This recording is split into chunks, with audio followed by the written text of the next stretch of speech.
about, hi, welcome everybody. This is our second lecture.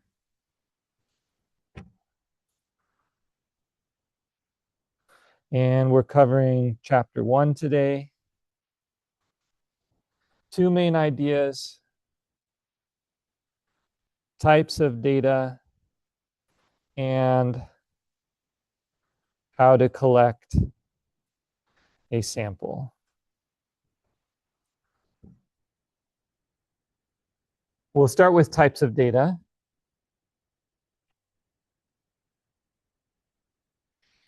So if you remember, data is information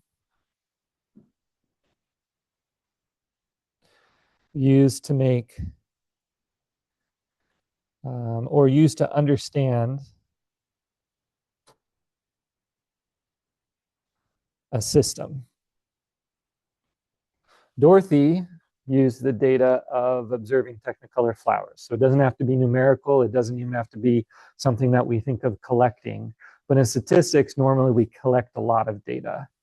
And there are a couple different types of data. And the reason we care about that is different types of data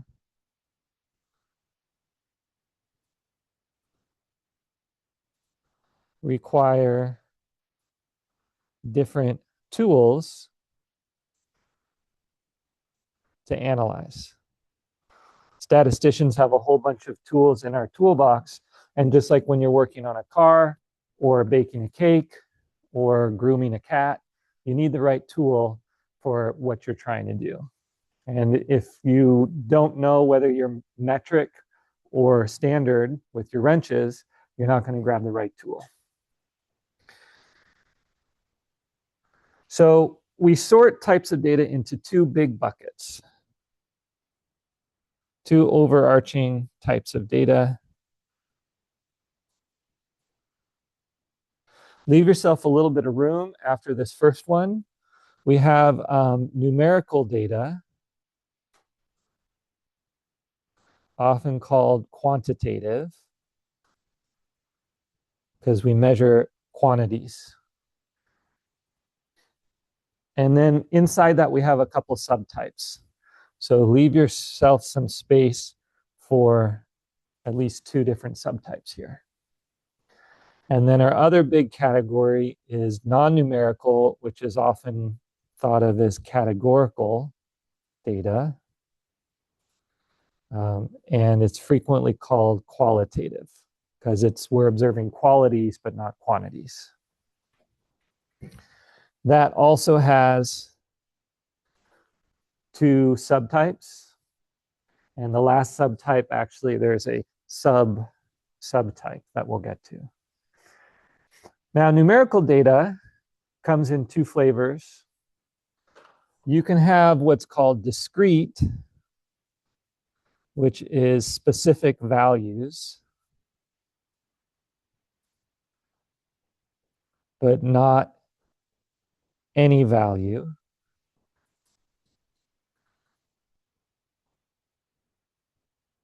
This discrete is not the same as the other word discrete. I remember when I was in high school and someone said, well, the next math you'll take is discrete math. And I'm like, really? Like math that's kind of subtle, right? Math that's like on the DL. I thought so. That's what I knew. That's the way I have used it. Discrete means it takes specific values. Like, for example, how many games did a team win? Could a team win 0 games? Yes. Could a team win 1 game, 2 or 3 or 4 or 5? Could a team win 3.5 games? It doesn't work that way. I mean, even if you follow baseball. A team either wins or loses, or I suppose ties, right? But if you're counting the number of games they won, it's always going to be a whole number. Doesn't have to be a whole number, but it can't be any value in a range. And the other type of numerical data is continuous. This is any value or any number in a range is possible.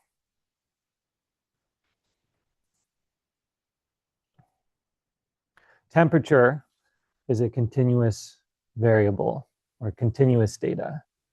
Even though we don't measure it to a high degree of accuracy, outside right now it's probably 62 degrees, but it could be 63 degrees. It could be 62.5 degrees. It could be 62.0893 degrees. That could be the temperature. Even though we don't measure it that accurately, it's possible. And we have different tools for analyzing these different types of data. We spend a lot of time in class analyzing continuous data because these tools are the most mathematical. But we have some other tools for analyzing discrete data as well. That pretty much wraps it up for numerical data. You can either take specific values or you can take any value in a range. That's about all the possibilities there are. Categorical data has less numerical content. So the first type is called ordinal. And this is the data is not numeric, but can be ordered. I have to make some more room. I'm going to add temperature. I'm going to add it in blue.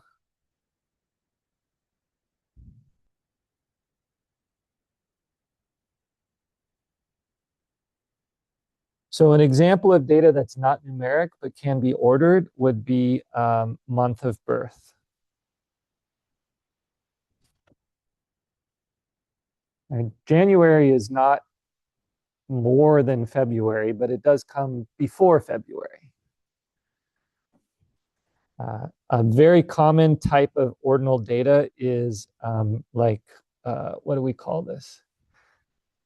It has a technical term called the Likert scale, but this is the agree, disagree scale. All right, how much do you agree or disagree with the statement? Strongly agree, agree, neutral, disagree, strongly disagree. It's not that strongly agree is 3 times as much as agree, but you would put it on one side and you'd put strongly disagree on the other side.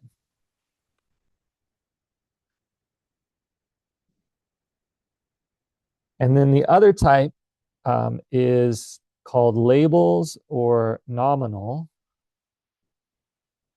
It has no numeric content whatsoever.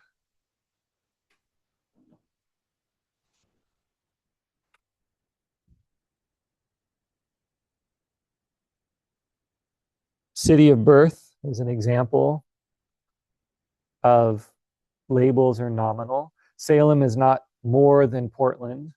It's not less than Corvallis. And there's no ordering you would do. They're just, where were you born? Right? What's the city where you were born? Another common one might be anything having to do with color. So if I asked you all your favorite color, it's not that blue is more than black. It's not that green is twice red. You wouldn't order it. You could put an order to it, right? You could do alphabetical, but that's not any kind of numerical ordering. That's just in English, blue comes before green because B is before G, right? But in any other language, it might be in a different order. So these are our 2 overarching types of data, numerical and categorical. And each of them have subtypes. Numerical is discrete and continuous. Categorical can be ordinal or labels. There's one other type of labels data.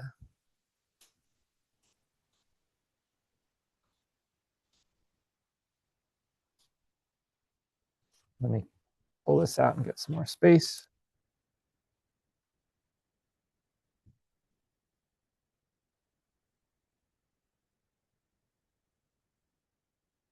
And that special type of data, labels data, is called binary data. And in binary data, there are only 2 options.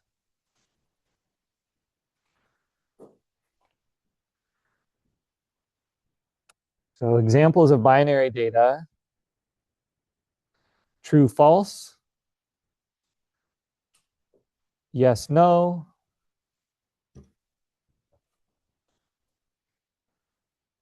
we have really good mathematical tools for working with binary data, which is why we think of it as a special type of data.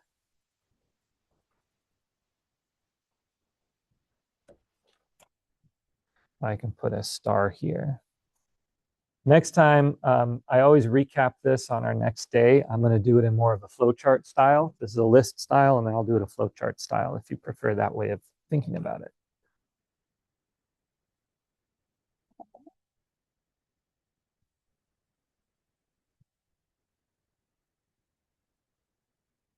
Okay. So what we're going to do now is all of you here with me today were kind enough to complete that survey Tuesday. And we've collected a bunch of different types of data. I'm going to pull it up, and then we'll talk about what each of those types of data is.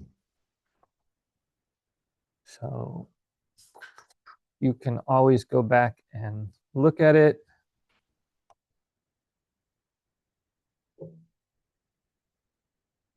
Right here, I asked you these various different questions, like what is the main color on your top article of clothing? Do you have a pet, etc. So we're just going to go through each of these in turn. I'll give you each a minute or so to talk with neighbors, and then we'll say what type of data it is.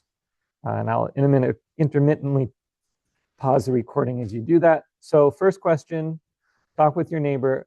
What type of data do you get when you ask the question, what is the main color on your top article of clothing?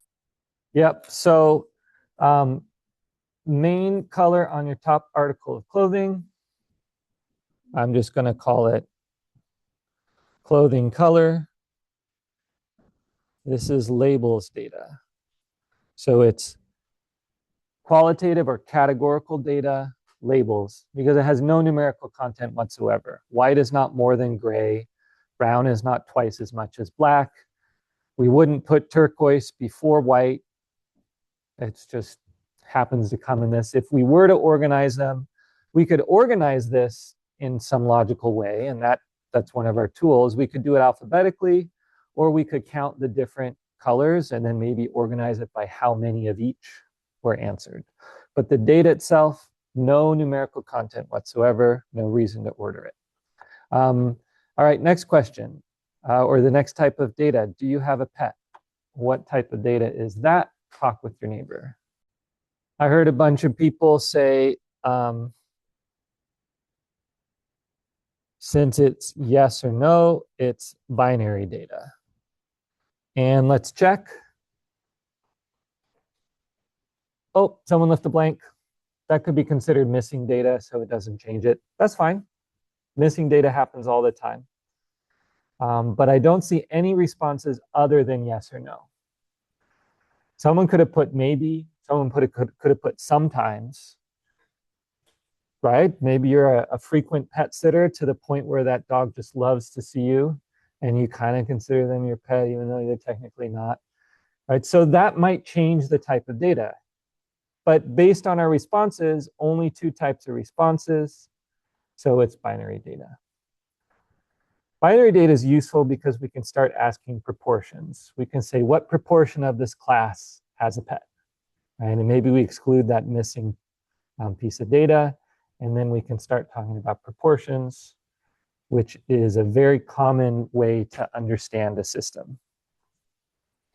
All right, next one. What month is your birthday? What type of data is that?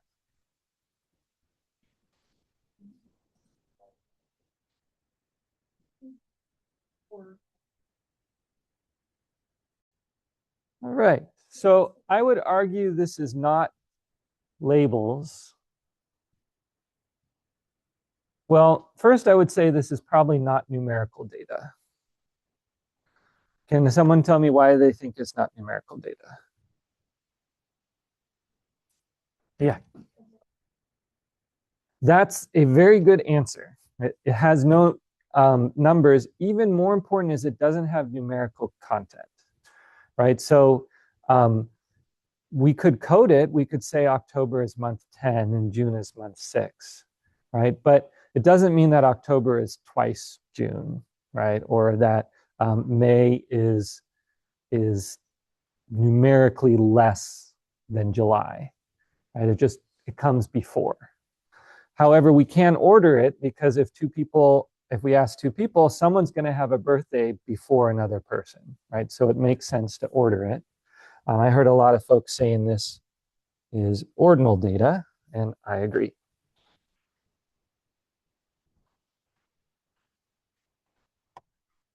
Next type of data, answering the question, have you taken Math 111Z at Chemeketa?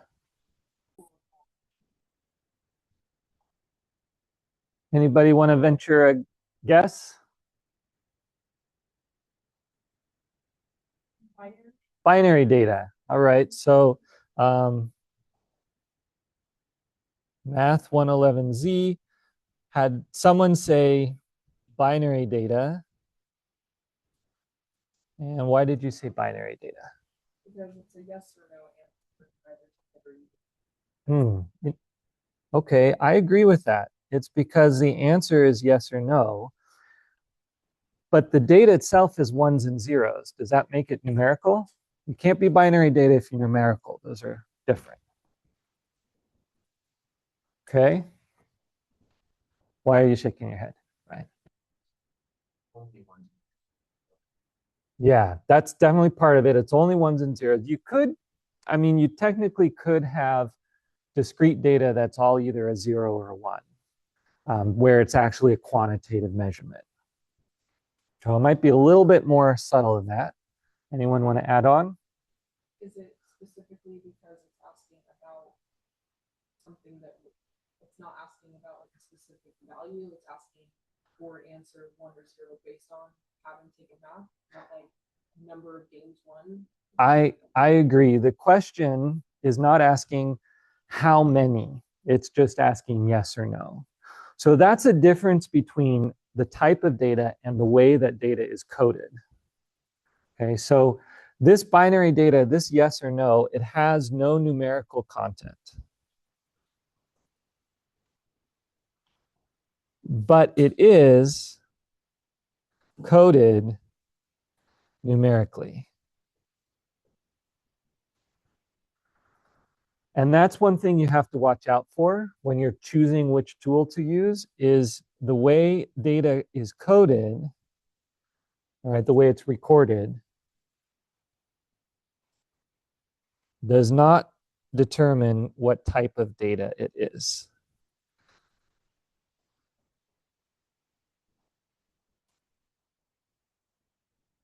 Which I think is also what Brian was getting at, right? It's not like a tell me how many, right? It's a 0 or it's a 1, and that just means yes or no.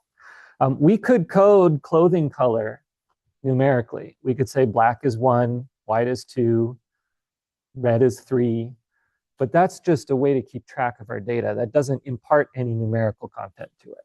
So it doesn't change what tools we need to use. All right, moving on.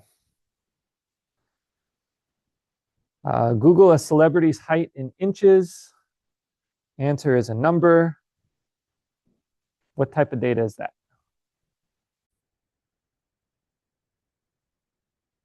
Right. So a celebrity's height.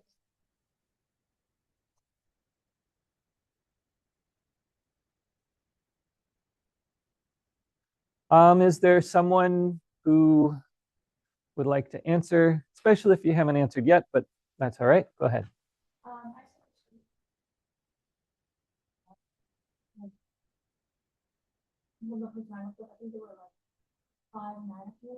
Uh-huh. Does turn into a whole number. That's true. Did anybody say something different? I'm not saying whether this is the best answer or not the best answer. We say continuous. Okay. Why did you say continuous?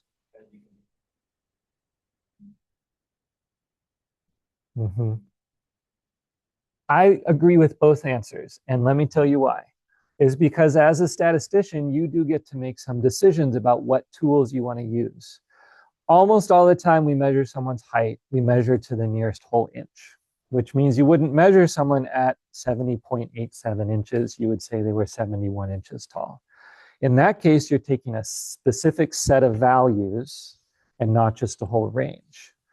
On the other hand, someone could be 70.87 inches tall. And it might make sense to say, even though I'm not measuring them to that level of precision, they could be that tall, right? It could even be 70.871 inches or 70.873 inches. So there's a little bit of opportunity to decide. I will give you a rule of thumb. Generally, if you can take a lot of values spread out over a range,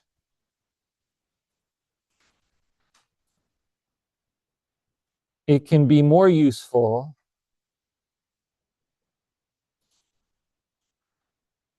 to call it continuous data, because then we get to use our continuous data tools, which are really powerful in statistics. Now, you might not be quite as accurate as you wanted to be, but that's okay. This is statistics. We never expect to be exactly right anyway. We always kind of trade off accuracy for efficiency.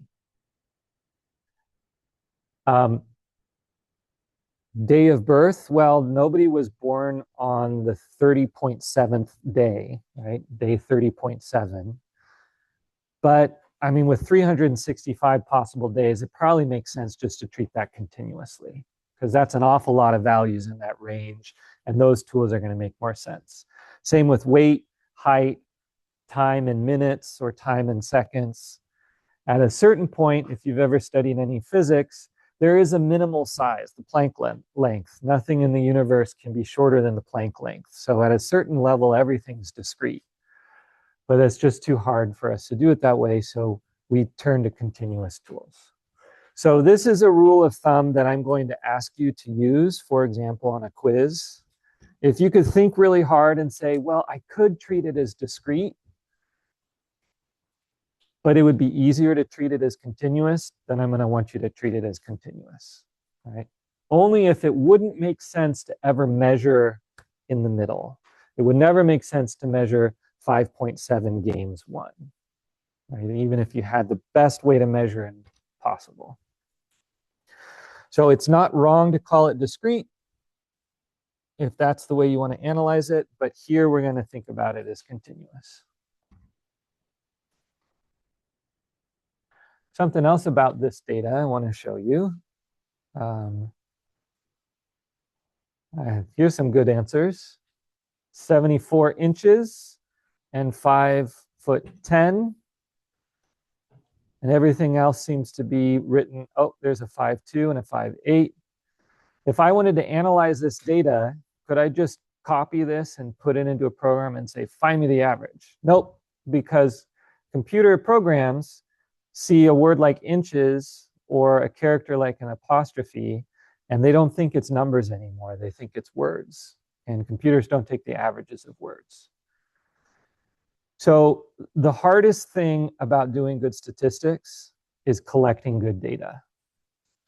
I'm going to write that down because that's pretty important. Generally, the hardest and most recent resource intensive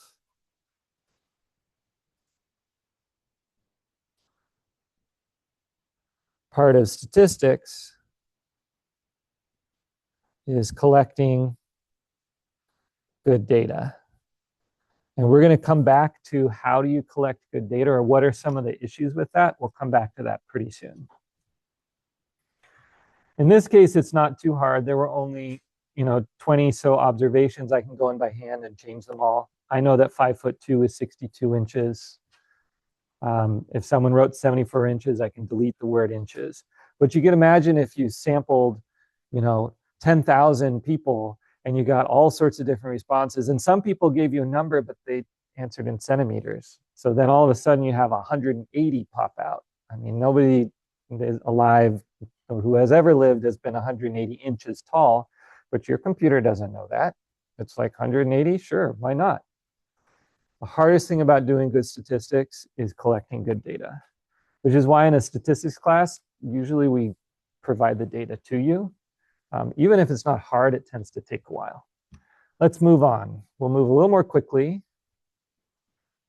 Choosing one of these countries, Brazil, Germany, France, etc. How many World Cups has that country won? What type of data is that? It's discrete. It's quantitative because I'm asking for how many, I'm asking for numbers, and it's discrete because nobody's won 11 and a half World Cups. Nobody's won 11 World Cups. So whoever found that, I'm very intrigued. I think Brazil men's has 5 and women's has 0. I think a bunch of men's have 4 each. And then the winningest women's World Cup, I think Spain might be the only country that's won both a men's and a women's. I'm not 100%. Germany, for sure. Anyway, hard data, right? Sometimes you're going to get data that's not accurate, but you have to learn how to work with it. Top 20 animals in the world. What type of data is that?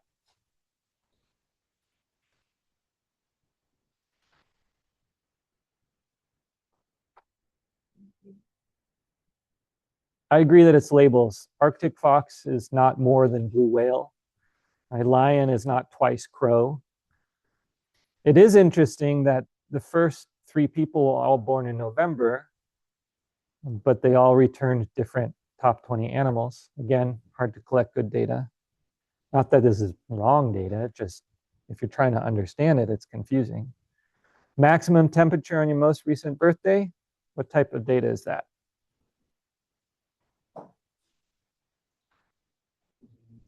Yeah, I'll call it continuous. We might not measure 89.4 very often, but it could be. And anything from like, I mean, if you were born in like mid-January, it could have been 23 degrees on your most recent birthday, all the way up to 102 degrees. That's a big range of values. Go ahead and treat it as continuous. Average rainfall, continuous. Choose a planet, labels.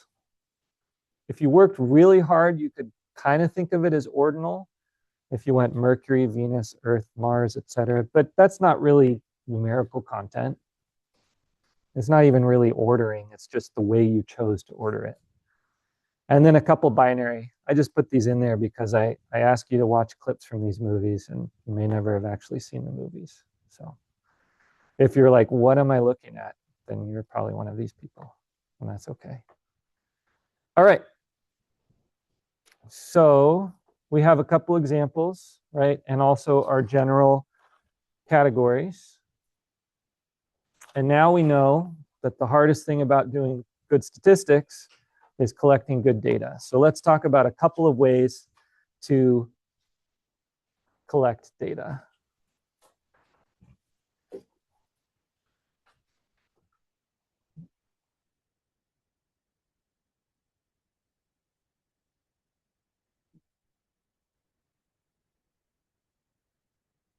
The purpose of statistics is to use data in a scientific way to understand systems. Often those systems are populations. And usually those populations are too big to study. If you think back to one of the slides, let me rip this out so I can move it up. We have our population here, which is just too big to study. So instead, we collect a sample that's made up of individuals.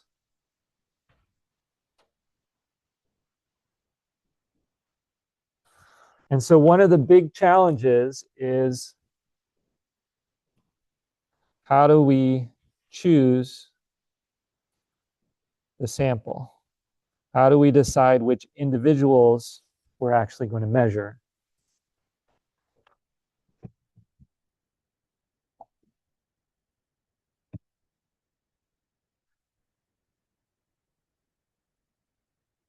We want the sample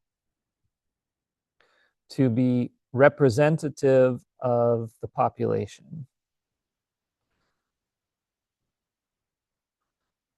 And what I mean by that is when we learn something about the sample, we want it to be able to tell us something true about the population.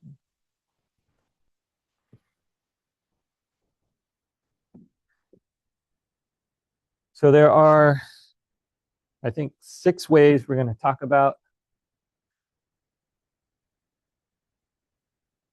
to collect data with the goal of having the sample, or to collect a sample with the goal of having the sample be representative of the population.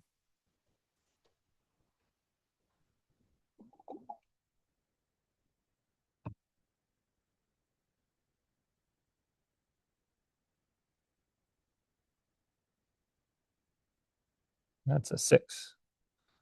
6 ways to collect a sample. The first one is called a census, and that means measure the whole population.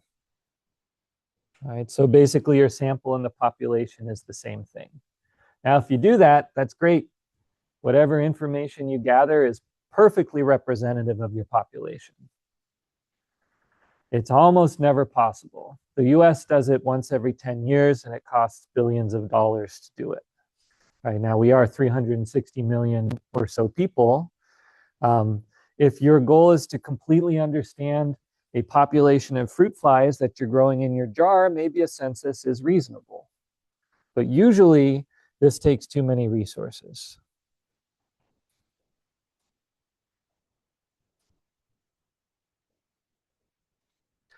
If I want to know about banana slugs out in the forest, I'm not going to be able to find every banana slug in the forest. I mean, they're good at hiding, first of all, and second of all, I'm only one person and they're kind of icky. So I don't necessarily know I want to touch them.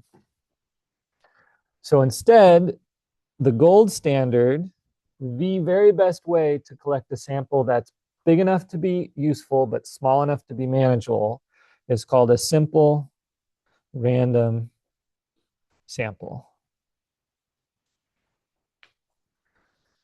This is the gold standard for sampling. Visually, it looks like this. The circle is my population. The dots are all the individuals in the population. And I just close my eyes and randomly pick some. I don't know which ones I'm going to pick beforehand. Totally random.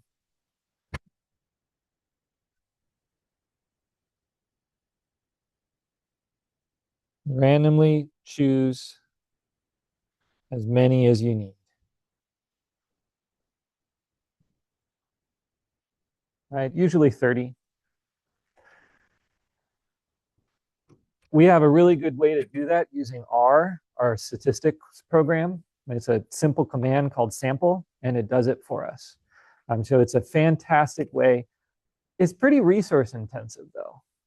So each one of these ways has a benefit and a drawback, at least one of each. The census, the benefit is you know the whole population. The drawback is it takes way too many resources.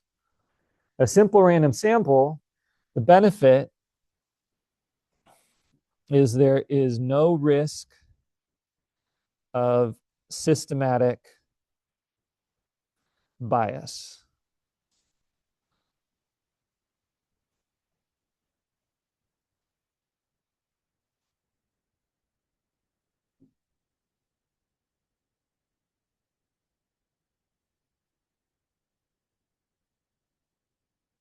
Bias used to be the worst thing in statistics. The worst thing in statistics is using statistics in unethical ways. But before people cared about that, they thought bias was the worst thing. It's being wrong by reasons other than chance. I take a random sample, I could be wrong. Maybe I accidentally picked all the tall people. But if I randomly choose again, I'm probably not going to accidentally pick all the tall people again, right? It's not going to happen for reasons other than chance. And the drawback is it's resource intensive. If I want a simple random sample of Chemeketa, there's 10,000 students here. I could do it, but then I've got to find 30 students somewhere. Maybe one of them's in this class, but probably some of them are at the YVC campus. And some of them might be doing online classes. And to track them all down is going to take a lot of resources.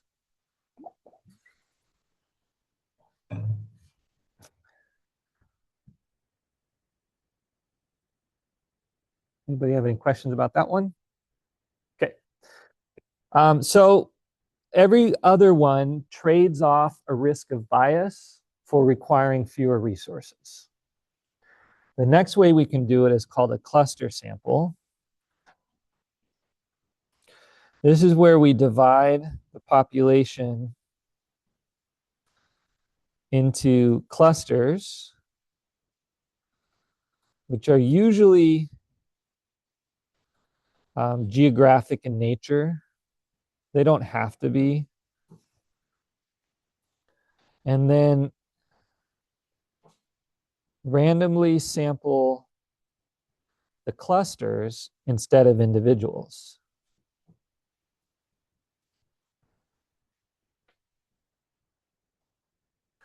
So visually, that looks like this. Here's our population. Here are our various individuals. We can think of them as actually being geographically located. And again, I'm going to post all these notes if you don't want to take the time drawing a bunch of dots like me. And we divide them somehow geographically. Maybe our clusters look like this. They can be clusters of the equal size. That's good. But I mean, I guess they don't have to be. And then what we do is we randomly choose clusters. And we sample everyone in each cluster we choose.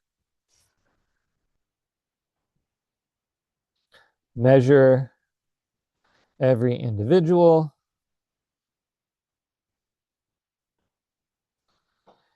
In the chosen clusters.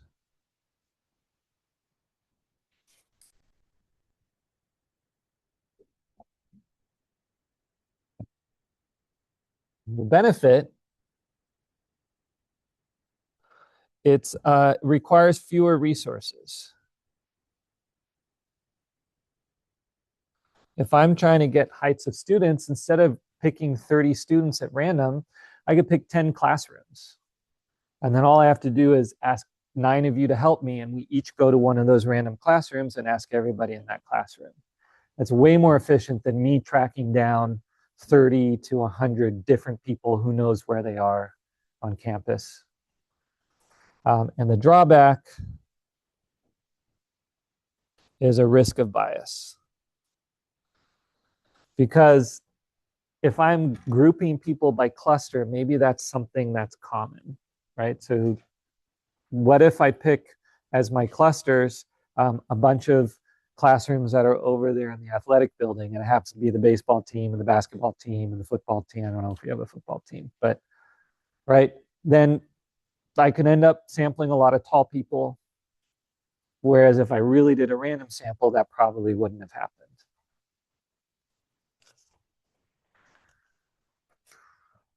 Okay. The next way, which seems very similar, oops, spelled it wrong, to clustered, but it actually works differently, is called a stratified random sample.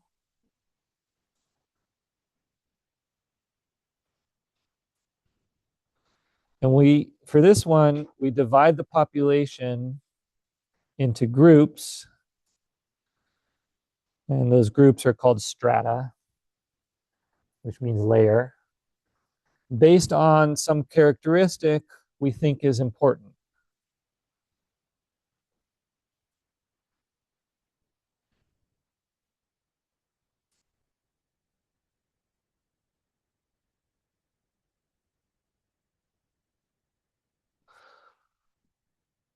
Then we sample from each group.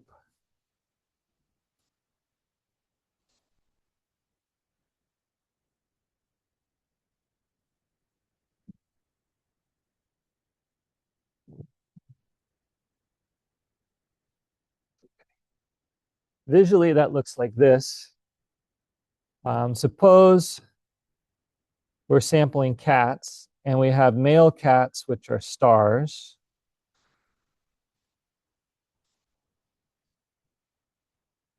And we have female cats, which are little circles. And we want to know the average weight of cats. And we're worried that by random chance, we might miss a bunch of female cats. And we don't want to because they generally weigh less. We think that's important. So what we're going to pick is we're going to pick the same number of male cats and female cats, right? So 4 of each.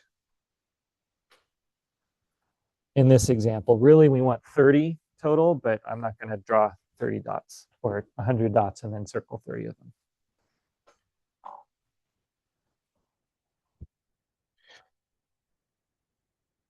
The benefit is we don't miss important groups due to bad luck. All right. Sheerly through bad luck, I could end up missing a lot of female cats, and that's not great for my statistics. So this way we make sure we sample from everyone. This is very common in census, in like social data, where we sample from as many different race or ethnicity groups as we can so that we don't miss any. And of course, the drawback, as always, is a risk of bias. Because maybe my choice of what groups matter is going to introduce some systematic error that is not just due to random chance. 2 more. We're almost done. Okay. The last one is used in processes, like a if you have some sort of process that repeats over and over, like making candy bars or testing code or cats being brought into a veterinary clinic, something like that. And it's called a systematic sample. You either line up or you imagine lining up all the individuals. And then sample every maybe 50, maybe sample every 100. You choose a number. Sample every, choose a number individual. So I'll give you an example because this choose a number is kind of vague. So suppose we have our cats coming into the vet clinic and I want the average weight. Visually, what it looks like is this. Right? If we think of them coming through the clinic, now it's a process. So I could start with the 3rd one, and then I sample every 4th after that. All right, so start with the 3rd individual and sample every 4th after. You get to pick where you start and you get to pick how often you sample. And you do that to get enough. So if I only needed 5, then sampling every 4th would make sense. Or if I had a lot more cats come through and sampling every 4th would get me a big enough sample. Again, this is great when you have a process because you're not going to see all the cats at once, right? It's hard to say, here are all the cats, let me find them all. Let me just bring themselves into the clinic with their humans and they'll show up. And as long as they're coming in randomly, then it's enough. It's random enough. So the benefit, it tends to be very efficient for collecting data or collect a sample because the individuals come to you. If you're testing batteries, they're coming off the conveyor belt and you just pick up every 2000th battery and you test it. Or if you're working at Don Froilan and you're making cheese, you don't necessarily test every single Queso Oaxaca, but as it comes off the line, maybe you grab every 20th and you pull it out and you say, okay, yeah, this is good, or this one's too salty, I need to change my batch. And as usual, the drawback, it has a risk of bias. Because maybe there's something that underlies the order that's messing with what you're trying to measure. Here's an example. I'm not going to write it down and take too long, but if you're curious, it just came to me. Maybe you, because of this, you end up sampling cats in the morning, and owners tend to bring sicker cats in the morning because that's important, and those sicker cats are underweight. That's going to give you bad data because of your systematic sampling. So the last way, and unfortunately the way that is often done because there's no other choice, is what's called a convenience sample. The statistician or the researcher chooses a sample based on convenience.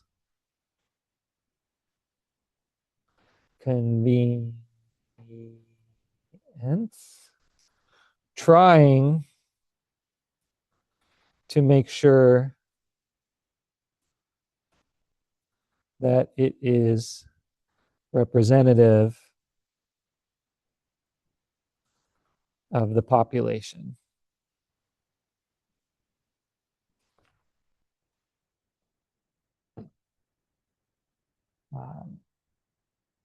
Visually, this might look something like this. I got a whole world out there, a whole world of cats, but I don't have a lot of time. I can't be using my limited gas money these days to drive around all over the city. So I'm just going to measure the cats in my apartment complex. Now, if I think those cats are representative of the whole population, sure, maybe that's worth it. Maybe the trade-off is worth it. Most surveys are a convenience sample, whether it's designed that way or not, because people only fill out a survey if they have the interest, the time, and the resources to do it. The researcher doesn't get to say, you got to fill it out. It's almost all surveys are voluntary, so they're all convenience samples. The benefit, this tends to be the most efficient. And all I have to do is wander around and knock on all the doors of my apartment complex. And if they have a cat, I plop them on my kitchen scale and give them a pet, and then I move on. But the drawback is the highest risk of bias.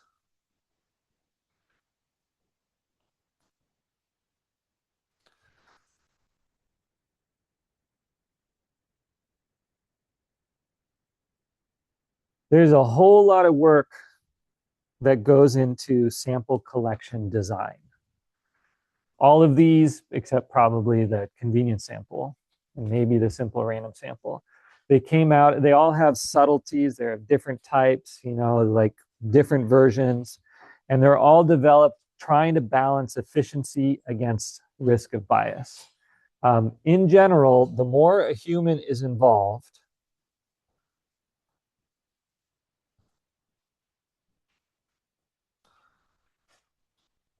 in selection,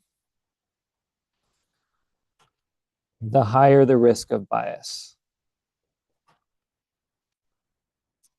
Not because humans want to be biased, but because we might be biased without realizing it.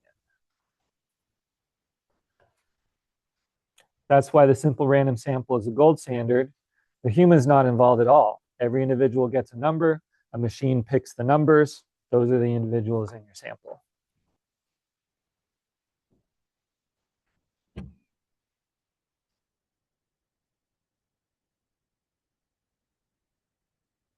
All right.